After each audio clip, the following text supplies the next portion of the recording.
How has your relationship to money changed since you're now making money? I try to remain debt free. So there's no 401k for a comedian. So I try and I'm not into the stock market. I'm not into banks. Mm-hmm. I mean, I play the game. Sort of required to put a certain amount into the 401k, and then I just put it on the crap table. Right.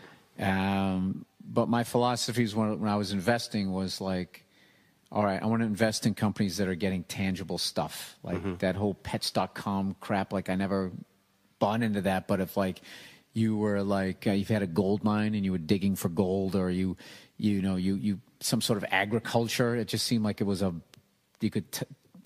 Whatever. It was something real. It wasn't in the air or a philosophy. But then after a while, I just was kind of going, all right, so I'm investing in this, we'll just say the gold, the miner thing, right? Company. I'm like, at the end of it, I don't get any gold. So this is stupid. So then I wanted to have something tangible. So like, to me, it was obvious. It's like, buy a house. So I bought a house, and then I've just paid it down like an absolute madman. And, it's very sparsely furnished. But like the freedom I have of, not having credit card debt, because I've lived like that and had it hanging over my head, and it used to wake me up at night, and it was awful. And people would call and where's our money and all that. And I hated it. And something my brother told me a long time ago, he goes, you know what? We were working at the same place. And we were looking out over this sea of cubicles, and he was just breaking it down. Like all these guys like would working in the warehouse, and then they would get a position. I want a position. And then they would move out to the carpeted cubicle area, and they'd buy their little, shirt and tie. And my brother would be like, what's the first thing that they do? And I was like, what? And he goes, they go out and they buy a new car. And it's like, now you just change yourself to your desk. You can't leave. And then he goes, and then also the average shithead gets $1 an hour raise, and they immediately start spending $2 more an hour. So they're just constantly chasing it, and you're just behind the 8 ball. I mean, you're just completely fucked. If nobody teaches you those things or tells you those things, it's like through student loans and a couple of credit cards and getting yourself some transportation. These kids today are so far behind the 8 ball. Like the amount of money that they charge for college to go into this job market with no guarantee of any sort of a job. It's a fucking ripoff. It's like a scam, if I had a kid, I'd be like, look, this is the way to do it.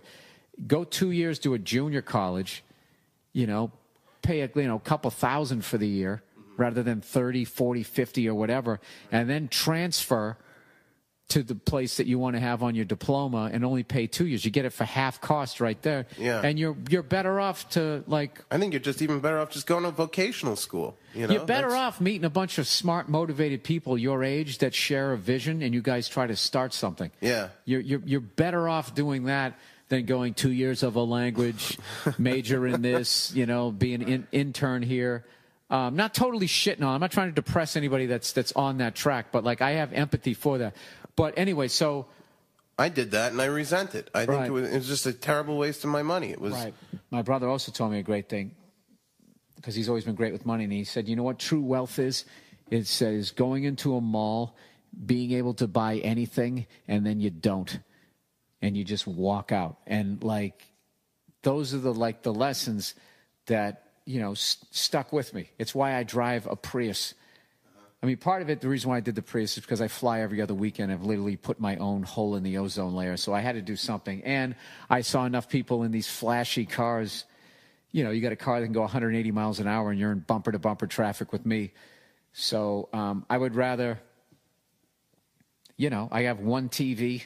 Right. People always give me shit. It's not big enough for my living room because it's the one that I had when I had a one-bedroom apartment. But it's paid for, and it fucking works. What am I supposed to do, throw it out? So... like those are the things, like, but because I've done that, like today, I don't have to work. I can go play drums and go see a movie. Yeah. And if you're young and you're listening to this, I implore you to go down that road, because if you could tell from the last hour, I am not the brightest guy. I am not a well-read guy. I went after a passion, but you can have that life. Like, dude, having a life like living as debt-free as you can, being able to go to the movies whenever you want to, is about as free as it gets, unless you get to that Eyes Wide Shut level where you're going to the Cloak and Dagger movie. You know, like it's as close to a fucking utopia as you can get to. Right. Yeah. So then I do all this geeky shit, like learn how to make pasta from scratch, learn how to cook, learn drums. I play hockey. My life is a fucking joke. Like, I just feel like if there is a higher power, they're looking down, either laughing or just shaking their head like, this kid isn't doing anything. I think the ultimate goal of every adult is how do you get back to being a kid? Which is like, playing drums and seeing movies. Dude, and don't listen. I remember when I was, first I was just going to get into radio, and I remember I went to the meat store, went to the butcher with my mom, and she mentioned, he's like, so what is your son doing? But right. Doing that whole thing, and I was mentioning that, I was majoring in communication. I wanted to get in radio, and the guy was like, I don't know. I remember he turned around. He's like, everybody wants to be the star, like walking away, and I'm just looking at this guy with his bloody apron, talking to me like he had the keys to true happiness. Now, he might have. I mean, that was owned by their brothers, and they worked side by side. They saw each other, and they cut up pork chops all day. Sure. Maybe that was their dream. But like, I don't think that he found his dream in life because he was shitting on mine. And I don't think a truly happy person does that. Or he could have been truly happy and was so drunk with his happiness he couldn't figure out why I didn't want to jump over the counter. I think he was just put on a bloody apron and cut up veal with him. Yeah, I think he's probably just jealous. In other words, like if that works out for you, and if it doesn't work out, like I took it as a towny bar comment. Yeah. Hey, don't forget where you came from. No matter what you accomplish, you know better than me. You're right here, like that.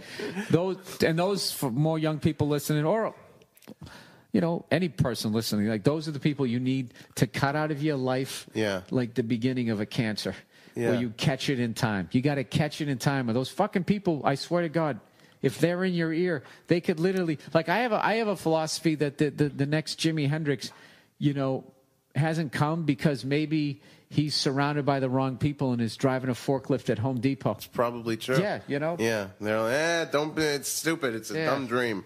Keep your mind on the prize. Put that silly thing down and get a real job.